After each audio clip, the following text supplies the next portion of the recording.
Breaking news supreme కోర్టులో AP ముఖ్యమంత్రి నారా చంద్రబాబుకు భారీ ఊరట లభించింది. స్కిల్ కేసులో చంద్రబాబు బెయిల్ రద్దు చేయాలంటూ గత ప్రభుత్వం దాఖలు చేసిన పిటిషన్ను కొట్టివేసింది. జస్టిస్ బేలా త్రివేది ధర్మాసనం పిటిషన్ను కొట్టివేసింది. ఈ కేసులో ఇప్పటికే ఛార్జ్ షీట్ ఫైల్ చేశారని రాష్ట్ర ప్రభుత్వం తరపు న్యాయవాది ముకుల్ రోహత్గి కోర్టుకు తెలిపారు. అందువల్ల బెయిల్ రద్దు పిటిషన్లో జోక్యం చేసుకోవాల్సిన అవసరం లేదని జస్టిస్ బేలా త్రివేది ధర్మాసనం పేర్కొంది. 2023 నవంబర్లో చంద్రబాబుకు హైకోర్టు బెయిల్ను మంజూరు చేసింది.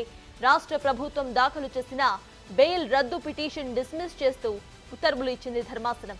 అవసరమైతే గనక ఆ సందర్భాల్లో విచారణకు ఆయన తప్పనిసరిగా సహకరించాలని చంద్రబాబుకు సుప్రీంకోర్టు సూచించింది.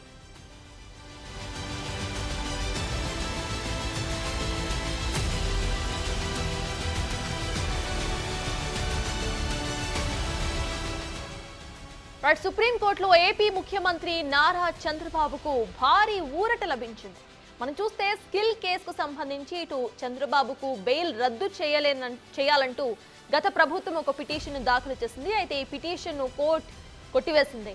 జస్టిస్ బేలా త్రివేది ధర్మాసనం పిటిషన్ను కొట్టివేసింది. ఈ కేసులో ఇప్పటికే ఛార్జ్ షీట్ ఫైల్ చేశారని రాష్ట్ర ప్రభుత్వం తరపు న్యాయవాది ముకుల్ రోహత్గి కోర్టుకు తెలిపారు. అందువల్ల బెయిల్ రద్దు పిటిషన్లో జోక్యం చేసుకోవాల్సిన అవసరం లేదని జస్టిస్ బేలా త్రివేది ధర్మాసనం పేర్కొంది.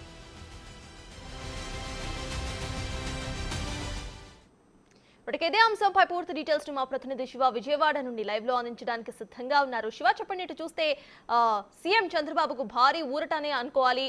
బెయిల్ పిటిషన్ కొట్టివేయాలి అన్న పిటిషన్ రద్దు చేసింది కోర్టు. ఎలా చూడాలంటారు? అప్డేట్స్ ఏంటి?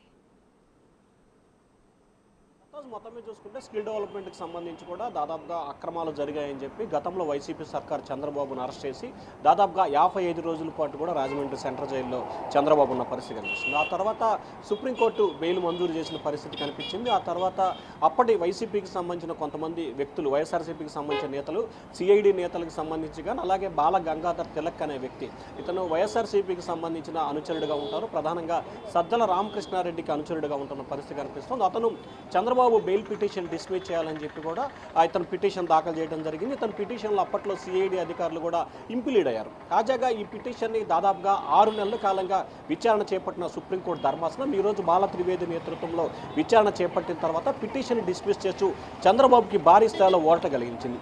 అసలు పిటిషన్కి సంబంధించి థర్డ్ పార్టీ అయిన వ్యక్తి మీకేం సంబంధం దీంట్లో అని చెప్పి కూడా సుప్రీంకోర్టు సూటిగా ప్రశ్నించింది. ఎవరైతే పిటిషన్ దాఖలు చేశారో తిలక్ అనే వ్యక్తిపై కూడా తీవ్ర స్థాయిలో ధర్మాసనం ఆగ్రహం వ్యక్తం చేసింది.